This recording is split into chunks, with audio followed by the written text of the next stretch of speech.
Subscribe कीजिए हमारे channel को और बेल आइकॉन को दबाइए हमारी लेटेस्ट वीडियो सबसे पहले देखने के लिए।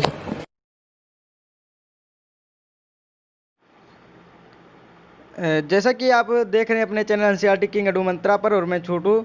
ज़्यादा टाइम ना करते हुए हम वीडियो को शुरुआत करेंगे। और जैसा कि यह आपके इतिहास का यूरोप में राष्ट्रवाद का माने इतिहास का अध्याय 1 है, जिसका नाम है यूरोप में राष्ट्रवाद का उदय। और इसका अभ्यास प्रश्न हम देखेंगे, और इसका बुक का मैं वीडियो बना चुका हूं। और अब आप चाहें तो जाकर डिस्क्रिप्शन में दिए गए लिंक पर आप जाकर पा सकते हैं।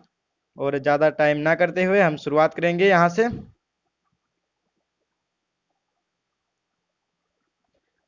और जैसा कि लिखा है, पहले प्रश्न 1 है, निम्नलिखित पर टिप्पणी लिखिए। आप का खा आप वहाँ से देख सकते हैं, लेकिन हम यहाँ से बताने शुरुआत करेंगे। पहले आप देखेंगे का है ज्यूसेपे मैसनी। देखिए वो कौन थे आप। वह इटली का एक क्रांतिकारी था। इसका जन्म 1807 में जेनेवा में हुआ था। वह कार्बोनारी के गुप्त संगठन का सदस्य बन गया।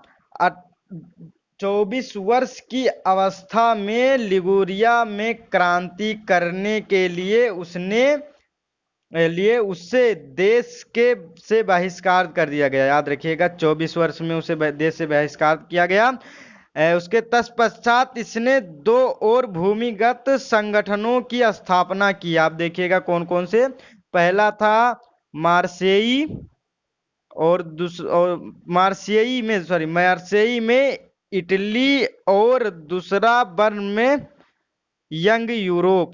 याद रखिएगा, मार्सेई में इटली, और यूरोप में बर्न में यंग यूरोप। और जिसके सदस्य देख लीजिए, उसके सदस्य कौन कौन थे। पोलैंड, फ्रांस, इटली और जर्मनी राज्यों के समान विचार रखने वाले युवा थे। मैसनी का विश्वास था कि ईश्वर की मर्जी के अनुसार राष्ट्र ही मनुष्यों की प्राकृतिक इकाई थी। देख लीजिए, उसके जोसन का मैसनी के अनुसार क्या था। राष्ट्र ही मनुष्यों की प्राकृतिक इकाई है। याद रखिएगा, यह भी आ सकता है आपके बोर्ड में कि मनुष्यों की प्राकृतिक इकाई क्या है। आप इतिहास के हिसाब से आप कह सकते हैं राष्ट्र। अतः इटली का एकीकरण ही इटली की मुक्ति का आधार हो सकता है। राजतंत्र का घोर विरोध किया, और उसके मॉडल पर जर्मनी राजतंत्र का इसने घोर विरोध किया था। याद रखिएगा, और उसके मॉडल पर जर्मनी, पोलैंड, फ्रांस, स्विट्जरलैंड में भी गुप्त संगठन बने। मानो इसी के उस पे मैसनी के। इसी कारण मेटरनिख ने उसके विषय में कहा कि वह हमारी सामाजिक व्यवस्था का सबसे खतरनाक दुश्मन है। याद रखिएगा, मेटरनिख ने जिप्सनी के बारे मैसनी के बारे में क्या कहा था। तो आप इतना वाक्य याद रखिएगा। और आप खा देख लीजिए, काउंट कैमिलो दे काबूर। देखिए, count Camillo de Cavour Italy का प्रमुख मंत्री था। याद रखिए आप, जिसने इटली के प्रदेशों को एकीकृत करने वाले आंदोलनों का नेतृत्व किया। याद रखिएगा, इटली के प्रदेशों को एकीकृत करने के लिए। और वैचारिक तौर पे ना तो वह क्रांतिकारी था, ना ही जनतंत्र में विश्वास रखने वाला। इतालवी अभिजात वर्ग के तमाम अमीर और शिक्षित सदस्यों की तरह वह इतालवी भाषा से कहीं बेहतर फ्रेंच बोलता था। अतः इटली के सम्राट विक्टर इमैनुअल ने उसे 1852 में सार्डिनिया पीडमांड का प्रधानमंत्री बना दिया। याद रखिएगा, इटली के सम्राट विक्टर एनुमुअल ने 1852 में सार्डिनिया पीडमांड का प्रधानमंत्री बना दिया उन्हें, माने बना, सॉरी, उसमें बना। और उसने यह भी आर्थिक, शैक्षणिक, कृषि के विकास के लिए कार्य किए। माने यहाँ पर उसने काउल द कैबूर जो था उसने, याद रखिएगा, यहाँ पर आर्थिक, शैक्षणिक, कृषि के विकास के लिए कार्य किए तथा सेना में सुधार भी किया। उसने फ्रांस व सार्डिनिया पीडमांड के बीच एक कूटनीतिक संधि की। अपनी इस कूटनीतिक चालों के कारण उसने इटली की समस्याओं की तरफ यूरोपीय देशों का ध्यान आकर्षित किया। 6 जून 1861 में उसकी मृत्यु हो गई। फिर वह अपने उद्देश्यों को प्राप्त करने में सफल रहा, जिनके कारण 18 फरवरी 1861 में ईस्वी में इटली की संसद ने विक्टर इमैनुअल को इटली का सम्राट घोषित किया तथा इटली का एकीकरण संभव हुआ और सार्डिनिया पीडमांड 1859 में ऑस्ट्रियाई बलों को हरा पाने में कामयाब हुआ। याद रखिएगा, किसके कारण? द काबूर के कारण वह हरा पाने में असफल हुआ ऑस्ट्रियाई बलों को। कौन था? सार्डिनिया पीडमांड 1859 में। और उसका मृत्यु आप देख सकते हैं 1861 6 जून को हुई थी और 18 फरवरी को से सेंट्रल विक्टर संसद ने विक्टर एनुमुअल को इटली का सम्राट भी घोषित किया था। और आप यहां से देख, फिर आप गा देखिए, यूनानी स्वतंत्रता युद्ध। यूनानी स्वतंत्रता युद्ध ने पूरे यूरोप को के शिक्षित अभिजात वर्ग में राष्ट्रीय भावनाओं का संचार किया। याद रखिएगा, यूरोप में कौन संचार किया, ऐसा भी क्वेश्चन आ सकता है। और 15वीं सदी से यूनान ऑटोमन साम्राज्य का हिस्सा था।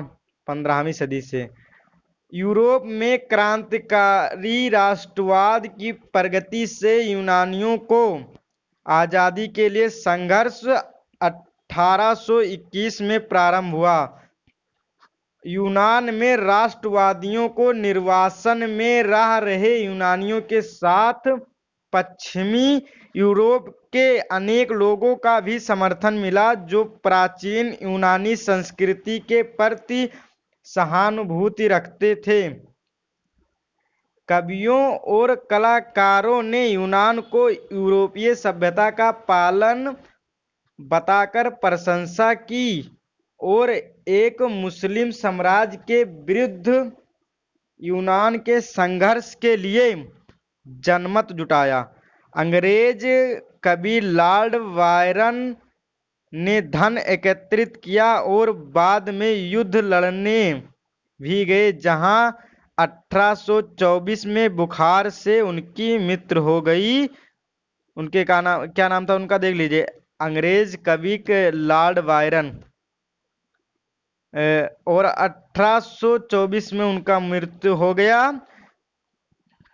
1832 की कुस्तुनिया की संधि में यूनान को एक स्वतंत्र राष्ट्र की मान्यता दी गई। याद रखिए कि यूनान कब स्वतंत्र राष्ट्र बना था, तो 1832। और आप देखिए फ्रैंकफर्ट संसद। जर्मन इलाकों में बड़ी संख्या में राजनीतिक संगठनों ने फ्रैंकफर्ट शहर में मिलकर एक सर्व जर्मन नेशनल असेंबली के पक्ष में मतदान का फैसला किया। 18 मई 1848 को 831 निर्वाचित प्रतिनिधियों ने एक सजे धजे जुलूस में जाकर फ्रैंकफर्ट संसद में अपना स्थान ग्रहण किया।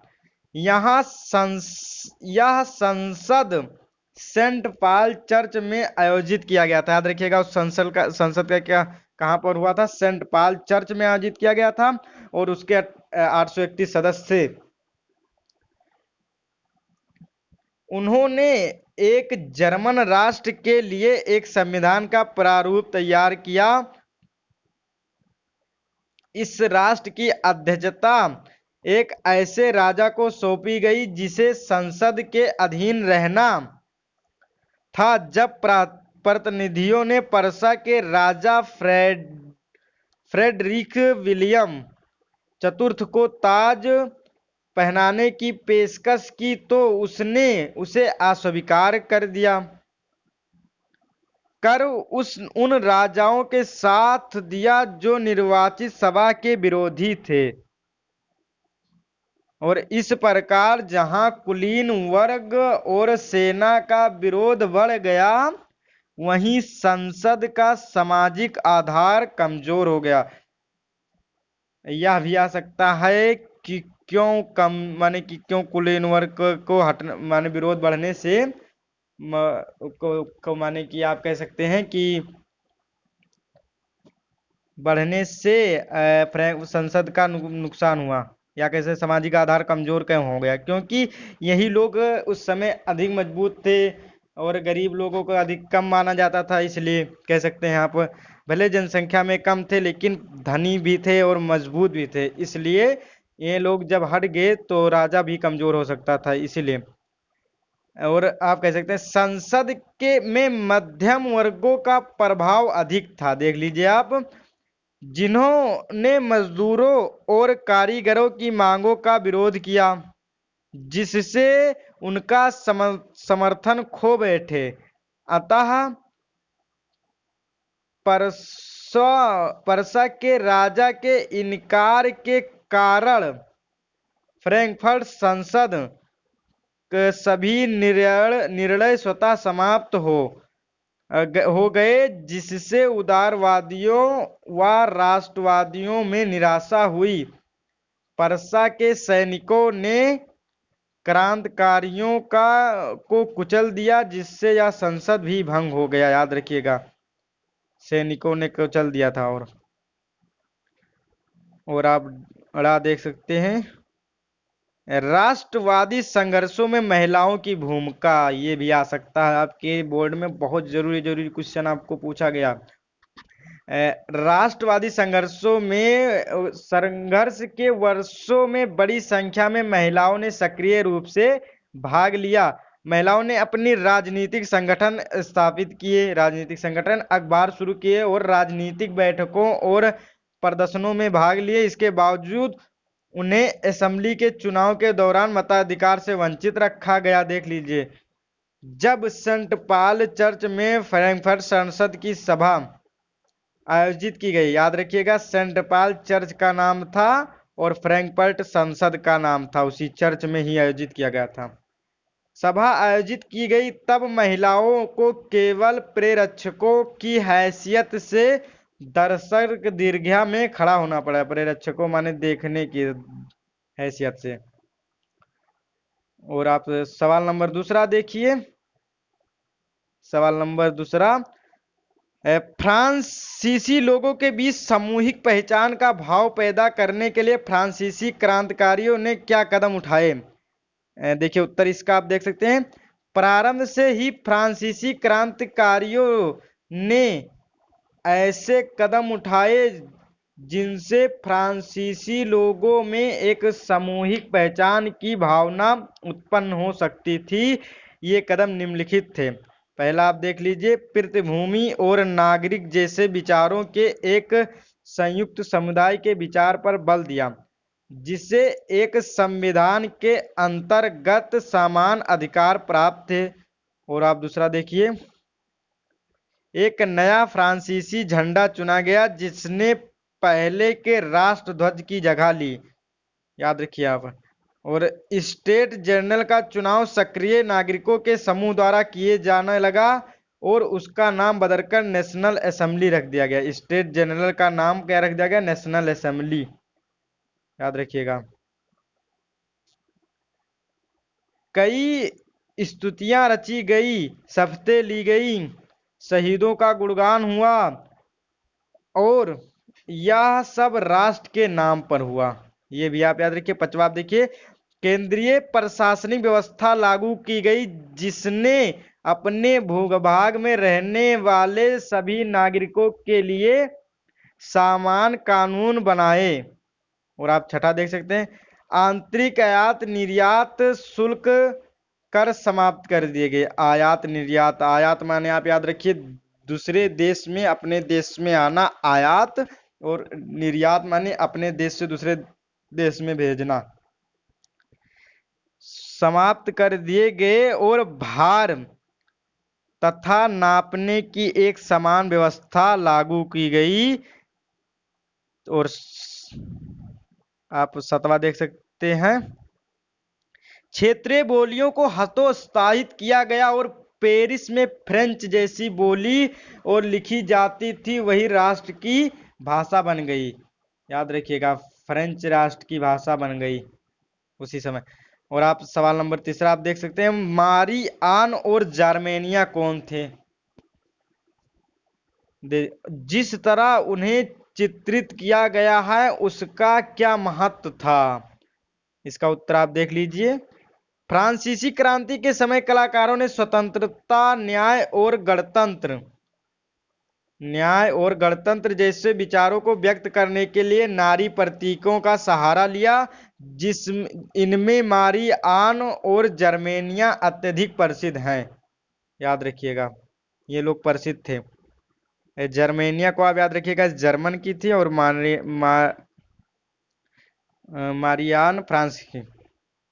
और आप याद रखिए,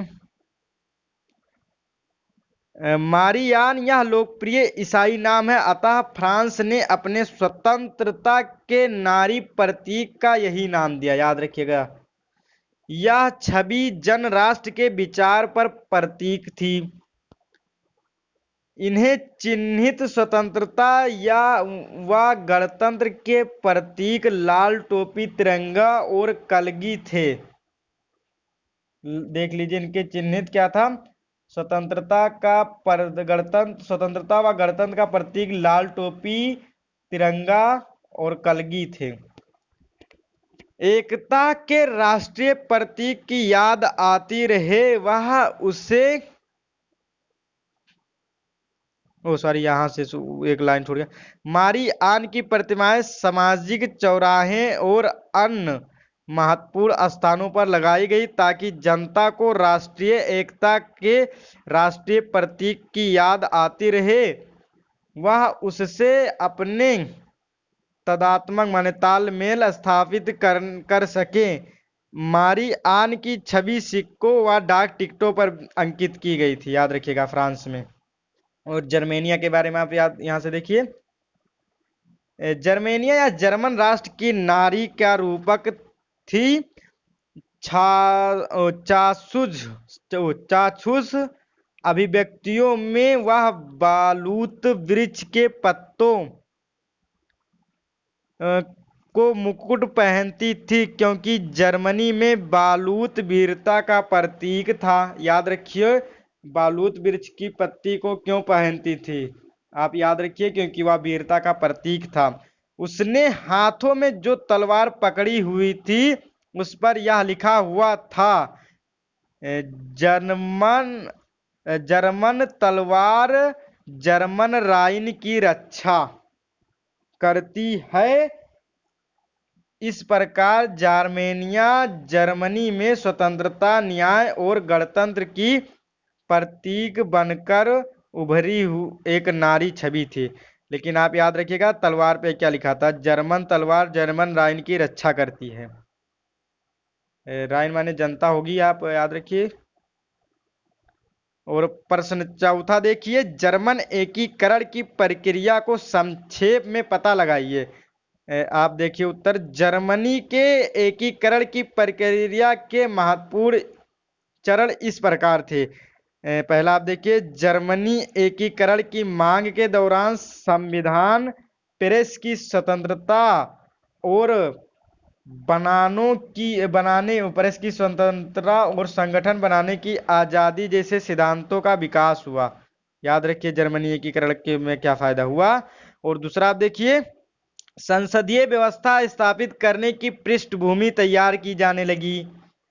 और तीसरा आप देखिए, जर्मन लोगों में 1848 ईस्वी से ही राष्ट्रीय भावना जागृत हो गई थी। इसमें यहाँ के मध्यम वर्ग का योगदान अधिक है। चौथा आप देखिए, उदारवादी विचारधारा के लोगों ने राजाशाही और फौजों का कड़ा मुकाबला किया, जिससे वे सफल भी हुए। इस प्रक्रिया में पर्सा के बड़े भूस्वामियों ने भी अपना पूर्ण सहयोग दिया। और छठा आप याद रखिएगा, पर्सा ने इस राष्ट्रीय एकीकरण आंदोलन का नेतृत्व संभाला और उसे नया स्वरूप और नई दिशा प्रदान की। और आप सतवा देखिए, इस प्रक्रिया के जनक पर्सा के प्रधानमंत्री ऑटो वान बिस्मार्क थे। इसमें उन्होंने पर्सा की सेना और नौकरशाही की मदद की। याद रखिए आप। और अठवा आप देखिए, इस प्रक्रिया में पर्सा ने ऑस्ट्रिया, डेनमार्क और फ्रांस से भी युद्ध किए तथा सफलता प्राप्त की। याद रखिए, जर्मन एकीकरण प्रक्रिया में याद रखिए। फिर 18 जनवरी 1871 ईस्वी में वर्साय में पर्सा के राजा काइजर विलियम प्रथम को जर्मनी का सम्राट घोषित किया गया, जिससे जर्मनी के एकीकरण की प्रक्रिया अधिक सरल हो गई। क्यों सर, आप याद रखिएगा क्यों सरल हो गई, तो याद रखिए विलियम प्रथम की वजह से उनको सम्राट घोषित किया गया। इसी के कारण जर्मनी का एकीकरण की प्रक्रिया सरल हो गई। वर्साई के महल के Sheesh Mahal, hall of the mirrors, Sheesh Mahal आप कह सकते हैं वर्साई के में जर्मन राजकुमारों, सेना के प्रतिनिधियों के एक प्रमुख मंत्री बिस्मार्क ने जर्मन स्मार्ट काइजर विलियम प्रथम के नेतृत्व में नवीन जर्मन साम्राज्य निर्माण महत्वपूर्ण घोषणा की। नवीन जर्मन साम्राज्य निर्माण, याद रखिए घोषणा किए थे काइजर विलियम प्रथम। और आप याद रखिए 11वां, इस प्रकार जर्मन राष्ट्र का एकीकरण हुआ। और आप 12वां देखिए, इस प्रक्रिया में पर्सा राज्य एक प्रमुख शक्ति का केंद्र बना। और आप प्रश्न नंबर 5वां आप देखिए, अपने शासन वाले क्षेत्रों में शासन व्यवस्था को ज्यादा कुशल बनाने के लिए नेपोलियन ने क्या बदलाव किए। आप याद रखिएगा, ये आपके बोर्ड में भी आ चुका है। नेपोलियन ने नियंत्रण में जो आया वहां उसने अनेक सुधारों की शुरुआत की। उनके द्वारा किए गए सुधार निम्नलिखित हैं। पहला, प्राचीन सामाजिक, राजनीतिक, धार्मिक व्यवस्था को नष्ट किया। क्या क्या देख लीजिए आप। और दूसरा, सामाजिक समानता स्थापित करने के लिए निम्न व उच्च वर्ग के भेद को खत्म किया। और सामाजिक समानता स्थापित करने के लिए याद रखिए। फिर 1808 की नेपोलियन संहिता ने जन्म पर आधारित विशेष अधिकार समाप्त कर दिए। उसने कानून के समक्ष समानता और संपत्ति के अधिकार को सुरक्षित बनाया। और चौथा आप देखिए, समान कर प्रणाली लागू की। प्रतिष्ठा मंडल की स्थापना करके विद्वानों, कलाकारों व देशभक्तों की सम्मानित किया, माने सबको सम्मानित किया। और 5वां आप देखिए, डच गणतंत्र स्विट्जरलैंड, इटली और जर्मन में नेपोलियन के प्रशासनिक विभाजनों को सरल बनाया। याद रखिएगा, डच गणतंत्र, स्विट्जर और इटली और जर्मनी के।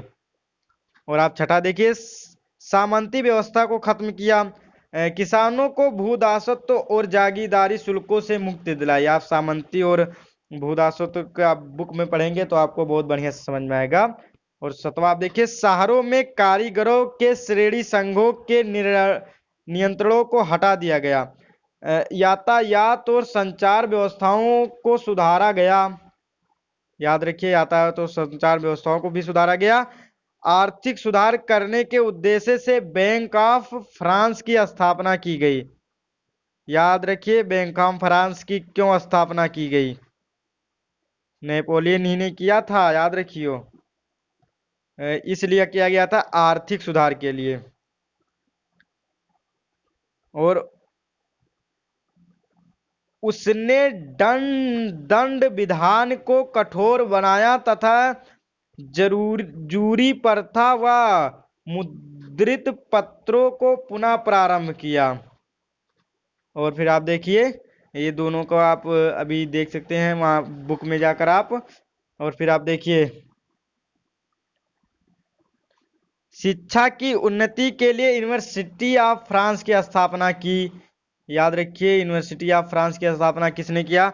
जहां लेटिन, देखिए उसमें क्या क्या बोला जाता है, जहां लेटिन, फ्रेंच भाषा, साधारण विज्ञान, गणित की मुख्य तौर पर शिक्षा दी जाती थी। याद रखिएगा, फ्रांस, लेटिन ऑफ फ्रांस में university of France, sorry, university of France में क्या क्या था? लेटिन, फ्रेंच बोला जाता था उसमें, और विज्ञान व गणित की मुख्य तौर पर शिक्षा दी जाती थी।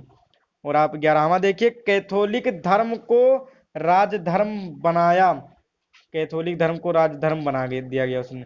और इस प्रकार किसानों, कारीगरों, मजदूरों और नए उद्योगपतियों ने नई नई मिली आजादी को चखी।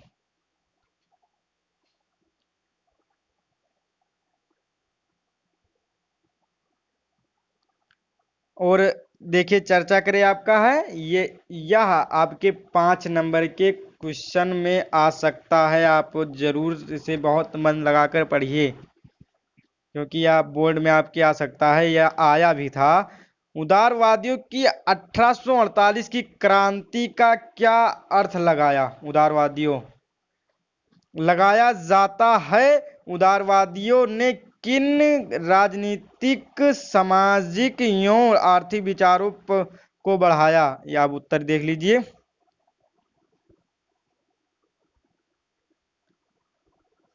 उदारवादियों की 1848 की क्रांति वास्तव में तब हुई जब कई यूरोपीय देशों में बेरोजगारी, भूखमरी, गरीबी का वातावरण था। इस क्रांति को लाने का में मध्यम वर्ग का बहुत बड़ा योगदान है, और जिस कारण सभी देशों में व्यापक परिवर्तन हुए। इनमें प्रमुख राजनीतिक, सामाजिक, आर्थिक परिवर्तन इस प्रकार हैं। देख लीजिए किस प्रकार हैं। राजनीतिक क्षेत्र में परिवर्तन, पहला आप देखेंगे, राजतंत्र का अंत करके गणतंत्र की स्थापना की गई। दूसरा देखिएगा, सार्वजनिक मताधिकार के आधार पर निर्मित जनप्रतिनिधि सभाओं के निर्माण के प्रयास आरंभ हुए। और तीसरा देखिए, Germany, Italy, Poland, Hungary, Austro हंगेरियाई साम्राज्यों में उदारवादी मध्यम वर्गों के स्त्री पुरुष संविधानवाद की मांग को राष्ट्रीयकरण की मांग के साथ जोड़ा गया। और उदारवादियों ने ऐसे राष्ट्र राज्यों के निर्माण की मांग पर जोर दिया जो संविधान, प्रेस स्वतंत्रता और संगठन बनाने जैसे संसदीय सिद्धांत पर आधारित हो।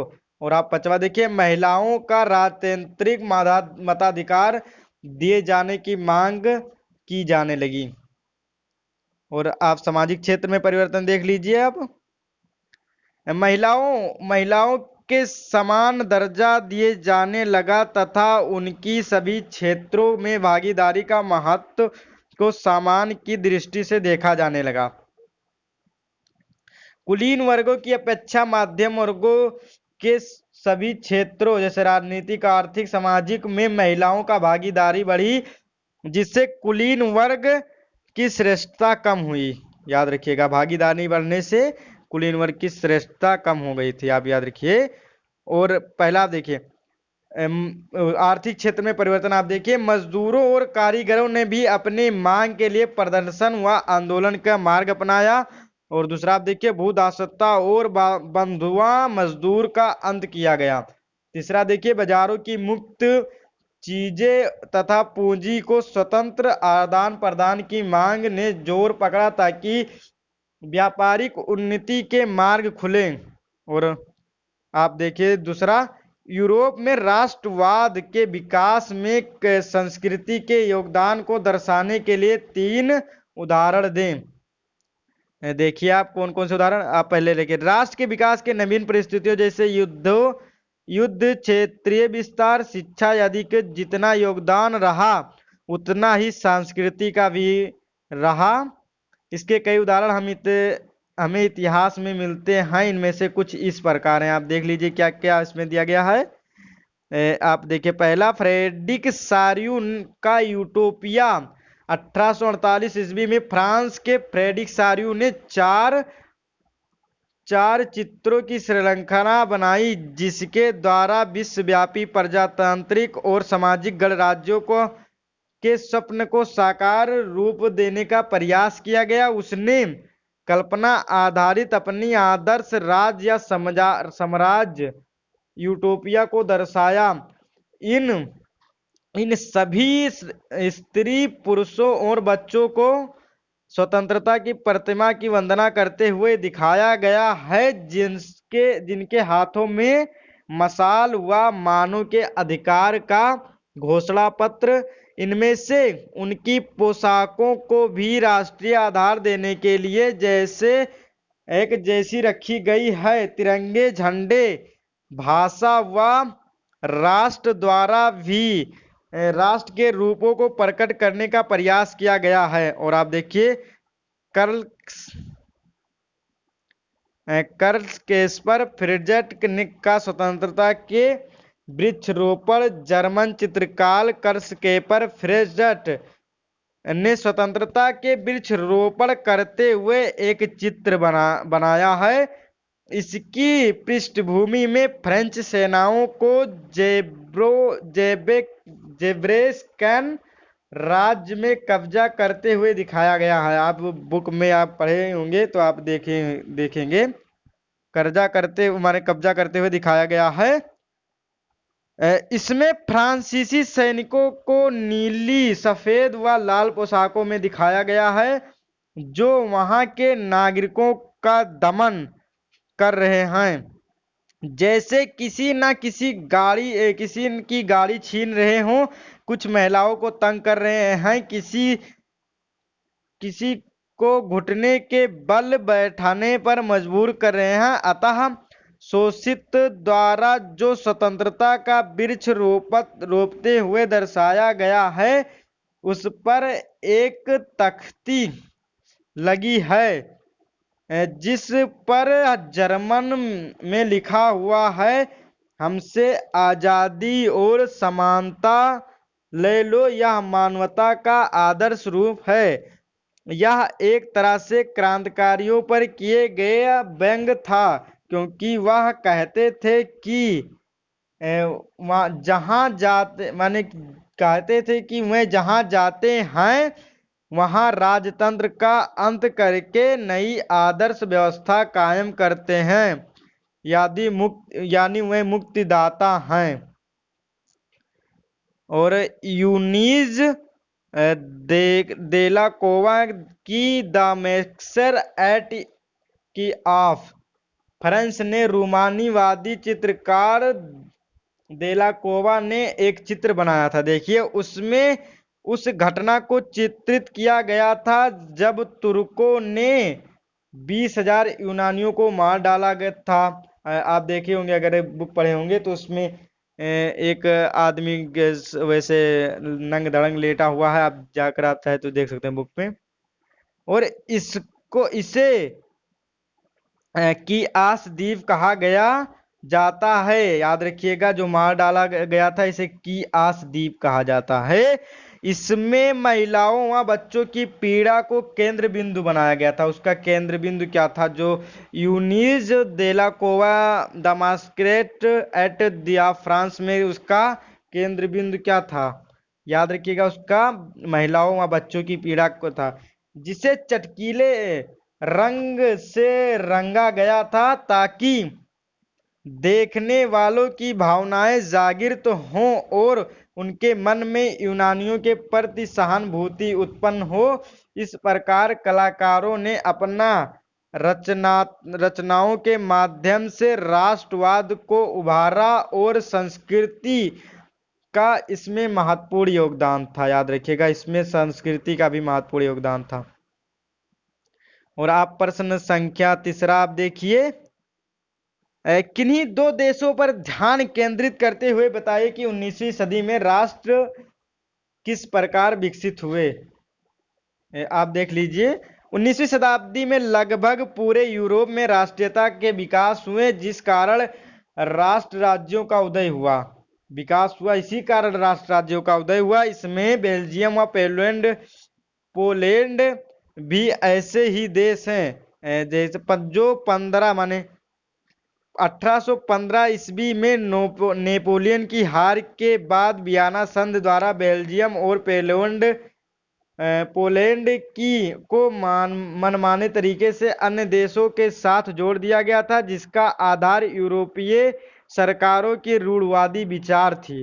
क्यों दिया गया था, आप याद रखिएगा, यूरोपीय सरकार की रूढ़वादी विचारधारा थी कि वह राज्य व समाज की स्थापित पारंपरिक व संस्थाएं जैसे स्वतंत्र चर्च और सामाजिक उच्च नीति संपत्ति और परिवार में बने रहने के लिए इसका बेल्जियम और पोलैंड ने विरोध किया। अपने को स्वतंत्र राष्ट्र राज्यों के रूप में स्थापित किया। इसका निर्माण इस प्रकार हुआ। आप देखेंगे, पहला बेल्जियम का वियना कांग्रेस द्वारा बेल्जियम को हॉलैंड के साथ मिला दिया गया। याद रखिए, परंतु दोनों देशों में ईसाई धर्म के कट्टर विरोधी मतानुयायी रहते थे। जहां बेल्जियम में कैथोलिक थे, वहां हॉलैंड में प्रोटेस्टेंट थे। हॉलैंड का शासक भी हॉलैंड वासियों को बेल्जियम वासियों में से श्रेष्ठ मानता था। अतः श्रेष्ठता बनाए रखने के लिए उसने सभी स्कूलों में प्रोटेस्टेंट धर्म की शिक्षा देने की राजआज्ञा जारी की। इसका बेल्जियम वासियों ने कड़ा विरोध किया। इसमें इंग्लैंड ने भी उनका साथ दिया, जिस कारण बेल्जियम को 1830 में स्वतंत्र करना पड़ा। बाद में यह इंग्लैंड जैसी संवैधानिक व्यवस्था कायम हुई। याद रखिएगा, 1830 के बाद जब यह स्वतंत्र हुआ, उसके बाद देख सकते हैं आप, इंग्लैंड जैसे संवैधानिक व्यवस्था कायम किया गया था। याद रखिएगा, बेल्जियम में। और पोलैंड के बारे में आप देख लीजिए, वियना संधि द्वारा ही पोलैंड को दो भागों में बांटा गया और इसका एक बड़ा भाग रूस के इनाम के तौर पर दे दिया गया। अच्छा, रूस को इनाम के तौर पर दे दिया गया। रूस को इनाम के तौर पर क्या मिला था, याद रखिएगा, पोलैंड का एक बड़ा भाग। परंतु वह जब वहां के लोगों में राष्ट्रीय भावना का विकास हुआ तो 1848 में पोलैंड में वर्षा में क्रांति आरंभ हुई। रूसी सेनाओं ने कठोरता से दबा दिया, परंतु राष्ट्रवादियों ने हार न मानी और दोबारा विद्रोह किया, जिसमें उन्हें सफलता मिली। याद रखिए। और आप प्रश्न संख्या चौथा आप देखिए, ये आपके 5 नंबर का ही प्रश्न आएगा। और ब्रिटेन में राष्ट्रवाद का इतिहास शेष यूरोप की तुलना किस प्रकार भिन्न था। याद रखिए, अब आप देख लीजिए, ब्रिटेन में राष्ट्रवाद का विकास एक लंबी संवैधानिक प्रक्रिया द्वारा हुआ। इसमें किसी प्रकार की रक्त रंजित क्रांति नहीं हुई, अतः इस प्रक्रिया को आमतौर पर रक्तहीन क्रांति कहते हैं। याद रखिएगा, रक्तहीन क्रांति कहाँ से संबंधित है, तो आप याद रखिए, ब्रिटेन में राष्ट्रवाद के हिसाब नाम से जानते हैं। यह प्रक्रिया इस प्रकार है। आप पहला देखिए, 18वीं शताब्दी के पूर्व ब्रिटानिया एक राष्ट्र नहीं था। जबकि ब्रितानी द्वीप समूह में अंग्रेज, वेल्स, स्कॉट, आयरिश पहचान वाली नृत्य जातीय समूह रहती थी, जिनका अपनी विशिष्ट संस्कृति व सांस्कृतिक राजनीतिक परंपराएं थी। निर्जातीय के बारे में आप बुक में देखें। और इसमें आंग्ल राष्ट्र ने अपने धन दौलत, अहमियत और सत्ता के बल पर अन्य द्वीप समूहों के राष्ट्रों पर अपना प्रभाव स्थापित करने प्रारंभ कर दिया। और तीसरा आप देखिए, 1688 ईस्वी में एक लंबे संघर्ष के माध्यम से राजतंत्र की समस्त शक्ति आंग्ल संसद के अधीन हो गई। यह एक राष्ट्र निर्माण किया गया जिसको केंद्र इंग्लैंड था, जिसका केंद्र इंग्लैंड था। आंग्ल संसद का केंद्र कहाँ था? इंग्लैंड, आप याद रखिएगा। और आप चौथा देखिए, इंग्लैंड और स्कॉटलैंड के बीच एक्ट ऑफ द यूनियन 1707 ईस्वी में हुआ, जिसके द्वारा United kingdom of the Britain का गठन हुआ। आप याद रखिएगा, ब्रिटेन का गठन किसके द्वारा हुआ था? Act of the union 1707। इसी माध्यम से स्कॉटलैंड पर इंग्लैंड का प्रभुत्व स्थापित हो गया। और पांचवा आप देखिए, स्कॉटलैंड में ब्रितानी पहचान का विकास करने के लिए यहाँ की संस्कृति व राजनीतिक संस्थाओं को योजनाबद्ध ढंग से नष्ट किया गया। जैसे स्कॉटिश हाईलैंड्स के वासियों को उनकी गैलिक भाषा बोलने और राष्ट्रीय पोशाक पहनने से रोका गया। इस कारण मजबूर होकर लोगों को अपना देश छोड़कर अन्य जगहों पर जाना पड़ा। याद रखिएगा आप। और आप पांचवा देखिए, क्यों छोड़कर जाना पड़ा, ये भी याद रखिए आप। आयरलैंड में ऐसा किया गया, यहाँ पर अंग्रेजों ने धार्मिक मतभेद को हथियार बनाया। आयरलैंड में कैथोलिक, प्रोटेस्टेंट दो धार्मिक गुट थे। अंग्रेजों ने प्रोटेस्टेंट की मदद करके कैथोलिक को दबाया। याद रखिए। फिर आप देखिए 1798 ईस्वी में विल्फ टान और उसकी यूनाइटेड आयरिशमैन नेतृत्व में जो विद्रोह हुए उसे दबा दिया गया और आयरलैंड को यूनाइटेड किंगडम का भाग बना लिया गया। याद रखिए। 8वां, ब्रितानी राष्ट्र का निर्माण करके इसके राष्ट्रीय प्रतीक union of the jack, Britain का झंडा, याद रखिएगा, उसका नाम क्या था? यूनियन जैक लिखा था। और God save our noble king, राष्ट्रीय गान का नाम था, को संपूर्ण यूनाइटेड किंगडम में प्रसारित किया गया। और यह आपका आखिरी प्रश्न है 5वां, बाल्कन प्रदेशों में राष्ट्रवादी तनाव क्यों पनपा? याद रखिए, क्या कारण थे वो भी आप याद देखिए। 1871 ईस्वी के बाद बाल्कन क्षेत्र में राष्ट्रवाद का उदय हुआ, क्योंकि इस क्षेत्र की अपनी भौगोलिक व जातीय भिन्नता थी। दूसरा, इस क्षेत्र में आधुनिक यूनान, Romania, Bulgaria, Albania, Macedonia, Croatia, Bosnia Herzegovina, Slovenia, Serbia और मॉन्टेनेग्रो यदि देश थे जहां पर स्लाव भाषा बोलने वाले लोग रहते थे। ये सभी तुर्कों से भिन्न थे। याद रखिएगा आप ये देशों का नाम भी आप याद रखिएगा। तुर्कों और इन ईसाइयों प्रजातियों के बीच मतभेदों के कारण पर यहाँ हालत भयंकर हो गया। याद रखिएगा, तुर्कों और ईसाइयों के। और चौथा, इन इस्लाव राष्ट्रीय समूहों में स्वतंत्रता व राष्ट्रवाद के विकास हुआ तो तनाव की स्थिति और भी भयंकर हो गई। और आप 5वां याद रखिए, इस कारण इन राज्यों में आपसी प्रतिस्पर्धा और हथियारों की होड़ लग गई। इसने स्थिति को और गंभीर बना दिया। 6वां आप याद रखिए, यूरोपीय देश रूस, जर्मनी, इंग्लैंड, ऑस्ट्रिया, हंगरी भी इन देशों पर अपना नियंत्रण स्थापित करना चाहते थे ताकि काला सागर से होने वाले व्यापार और व्यापारिक मार्ग पर उनका नियंत्रण हो। उपरोक्त कारणों से इन क्षेत्र में यूरोपीय देश और इन राज्यों में आपस कई युद्ध हुए, जिसका अंतिम परिणाम प्रथम विश्व युद्ध में आया। याद रखिएगा, प्रथम विश्व युद्ध का कारण बाल्कन प्रदेशों में तनाव को ही कारण था, और आप कह सकते हैं उसका अंतिम परिणाम बाल्कन राष्ट्रवादी का तनाव का जो अंतिम परिणाम था वह प्रथम विश्व युद्ध में आया था।